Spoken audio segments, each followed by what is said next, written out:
오늘 돌발 퀴즈는요, 요한일서 1장 2절에 있는 말씀에서 찾아보겠는데, 첫 번째 문제는 우리는 무엇 때문에 서로 사랑하는가? 라는 질문을 해보면요, 답은 뭐뭐로 말미암음이로다. 뭐뭐로, 그걸 찾으시면 되고요. 또 두 번째 문제는 그것은 우리 속에 언제까지 우리와 함께 할 것인가? 요한일서 1장 2절에서 찾아보시기 바랍니다. 사도신경으로 신앙 고백함으로 수요일 새벽 기도회를 시작하겠습니다. 전능하사 천지를 만드신 하나님 아버지를 내가 믿사오며 그 외아들 우리 주 예수 그리스도를 믿사오니 이는 성령으로 잉태하사 동정녀 마리아에게 나시고 본디오 빌라도의 고난을 받으사 십자가에 못 박혀 죽으시고 장사한 지 사흘 만에 죽은 자 가운데서 다시 살아나시며 하늘에 오르사 전능하신 하나님 우편에 앉아 계시다. 저리로서 산자와 죽은 자를 심판하러 오시리라. 성령을 믿사오며 거룩한 공예와 성도가 서로 교통하는 것과 죄를 사하여 주시는 것과 몸이 다시 사는 것과 영원히 사는 것을 믿사옵나이다. 아멘. 하나님, 오늘도 주의 은혜로서 하루를 시작합니다. 우리의 마음을 붙잡아 주시고 주님 닮은 자로서 주님의 성품을 행할 수 있도록 도와주시고, 특별히 사랑과 진리 안에서 행할 수 있도록 주님 우리에게 힘을 주옵소서. 주님으로부터 공급받는 그 좋은 것으로, 신령한 것으로 능히 싸워 이길 수 있는 우리의 담대함과 용기를 허락하시고 하나님의 뜻과 영광을 위한 삶으로서 온전히 주님 앞에 바쳐드릴 수 있도록 역사하여 주옵소서. 오늘도 지키시고 함께하여 주옵소서. 주의 능력을 발할 수 있도록 우리를 도구로 사용하여 주옵소서. 예수님의 이름으로 기도하옵나이다. 아멘. 찬송가 331장 하겠습니다. 331장. 영광을 받으신 만유의 주여, 우리가 명령을 따르리다. 베푸신 은혜를 감사히 알고 진실한 마음으로 섬기겠네. 구주의 은혜 주시는 대로 영원히 받들어 섬기겠네. 찬송하겠네, 찬송하겠네. 생명을 주시는 구주로다. 우주를 높이고 살고 헌경하여 온유한 마음으로 섬기리라. 주 예수 안에서 즐거워하며 충성을 다하여 섬기겠네.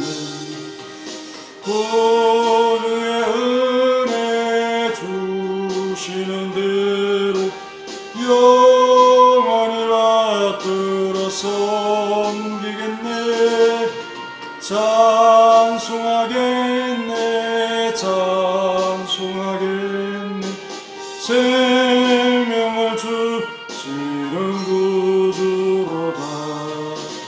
예수를 믿고서 늘 사랑하여 참 깊은 마음으로 섬기리라. 온 마음을 드리고 늘 순종하며 구주를 영원히 섬기겠네. 구주의 은혜 주시는 대로 영원히 받들어 섬기겠네. 찬송하겠네, 찬송하겠네. 생명을 주시는 구주로다. 말씀은 디모데후서 2장 6절 말씀입니다. 수고하는 농부가 곡식을 먼저 받는 것이 마땅하니라. 수고하는 농부가 곡식을 먼저 받는 것이 마땅하니라. 복음을 위해 고난을 당하며 수고를 아끼지 않는 자를 세 가지 직업으로 비유하고 있습니다. 사명자가 병사처럼 자기 생활을 얽매이지 말 것을 강조하는 비유의 말씀을 했고요. 사명자가 병기하는 자처럼 법을 지킬 것을 강조하는 비유의 말씀을 두 번째로 했습니다. 그래서 반드시 경기 규칙과 성수 강령을 지켜야 승리자의 간을 쓸 수 있는 경기자의 비유했습니다. 마지막으로 사명자의 고난과 수고에 대한 대가가 있음을 수고하여 받는 농부에 비유하고 있습니다. 모든 비유가 영광과 상급에 대한 강조점보다는 그런 수고와 고난을 견디고 이겼기에 그 최종점에 도달할 수 있음을 말하고자 하는 그런 취지의 말씀이라고 볼 수 있습니다. 그래서 3절과 이어지죠. 너는 그리스도 예수의 좋은 병사로 나와 함께 고난을 받으라. 고난을 받을 것을 근고하는 그런 말씀입니다. 여기에서 수고하는 농부 그랬는데, 농부는 곡식을 받기 위해 수고를 합니다. 가을에 소출을 위해 땀을 흘리며 때를 맞추어 할 일을 하죠. 농부의 수고는 대부분 육체 노동에 있지요. 우리는 이 비유에서 육체적 노동이 결실을 맺는다는 것을 배워야 합니다. 오직 수고하는 농부만이 풍작을 이룰 수 있어요. 농부는 씨가 저절로 뿌려지지 않는다는 것을 압니다. 곡식도 스스로 곡간으로 들어가지 못한다는 것을 압니다. 농부는 들로 나가서 씨를 뿌리고 물도 주고 보호하며 마지막으로 곡식을 추수하는 노동을 항상 하지요. 또한 농사만큼 때의 중요성이 큰 그런 어떤 일이 없죠. 때는 농부의 농사 경험이나 기술과 부지런함과 관련되어 있습니다. 이것에 의해서 같은 조건과 규모의 경작지라도 결실의 차이가 난다는 거죠. 시간을 충실히 보내지 않으면 가을의 소출은 기대치에 미치지 못하거나 아예 없을 수밖에 없다 하는 사실을 우리가 참 보게 됩니다. 그래서 때를 놓쳐서는 안 된다. 농부가 여러 가지 상황으로 파종을 해야 할 때, 물을 주어야 할 때를 놓치면 좋은 소출을 기대할 수 없습니다. 그렇습니다. 아무리 기름진 땅이고 기후가 맞추어 준다 해도 경험의 부족이나 때를 망각하거나 부지런함이 없어 한 해 농사를 실기하는 것이 종종 벌어지는 일이죠. 그러므로 농부에 비유된 사명자가 자각해야 할 것이 무엇일까요?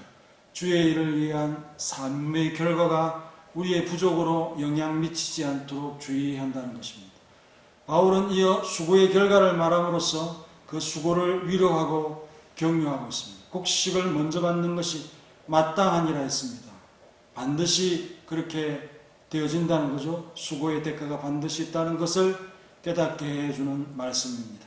그 수고의 상급은 농부와 그 가족이 먹고 남으면 팔결될 곡식이 아니겠습니까? 군인이 상관에게 인정을 받고 운동선수가 승리를 항유한다면 수고한 농부는 그 열매를 취하게 됩니다. 마찬가지로 신실한 자는 수고한 결과를 항유할 수 있음을 밝힙니다. 곡식, 칼포스라라고 하는 이 표현은 열매, 결과물을 의미하죠. 복음 전하는 일에도 영광과 면류관이 있습니다.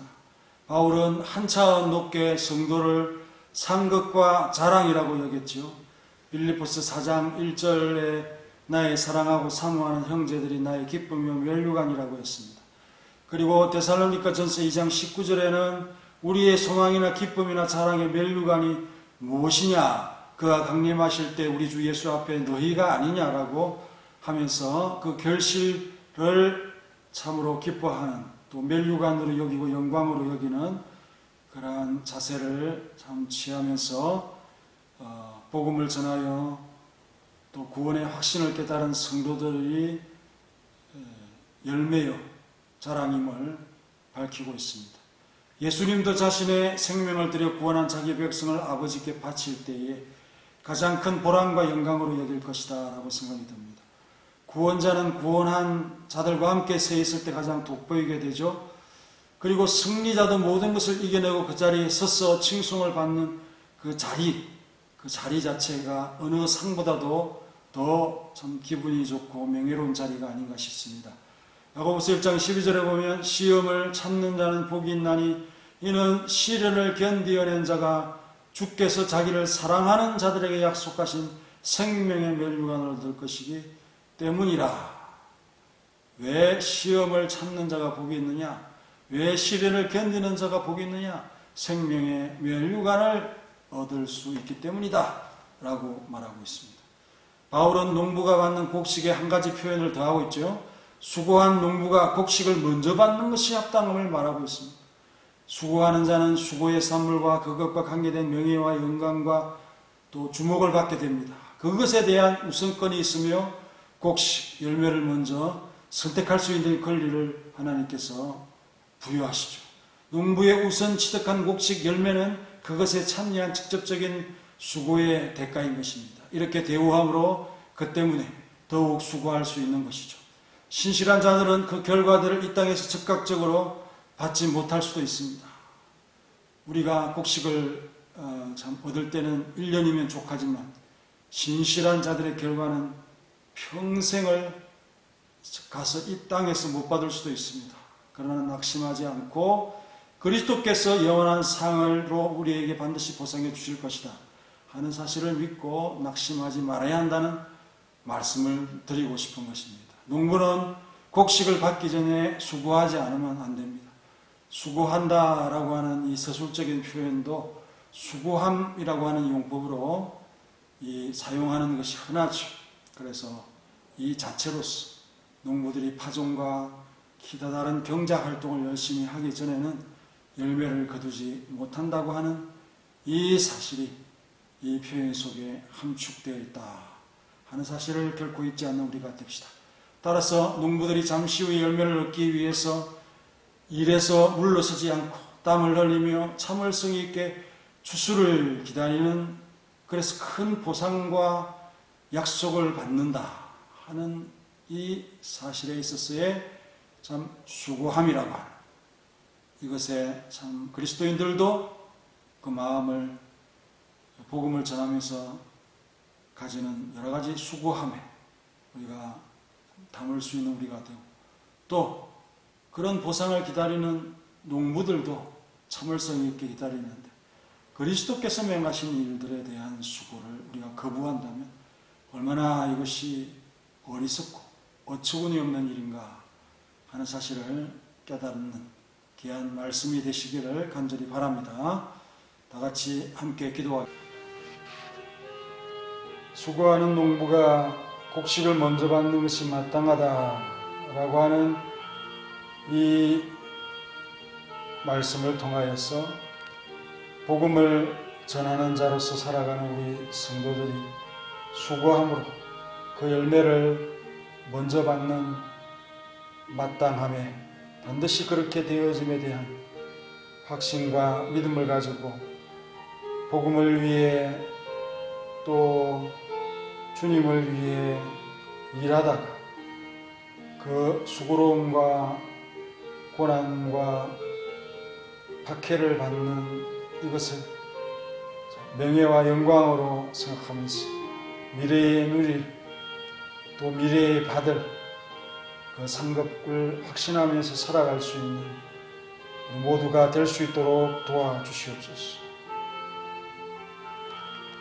병사처럼 자기 생활에 얽매이지 않게 하시고, 경기자처럼 법을 지키고 또 정당한 바른 길을 감으로, 의로운 길을 감으로 승리자의 관을 명예롭게 쓸 수 있는 자가 될 수 있도록 도와주시고, 고난과 수고에 대한 대가가 있음을 우리가 생각하면서 고난을 견디고 수고를 아끼지 아니함으로 그 최종점에 도달할 수 있는 우리 모두가 되게 하옵소서.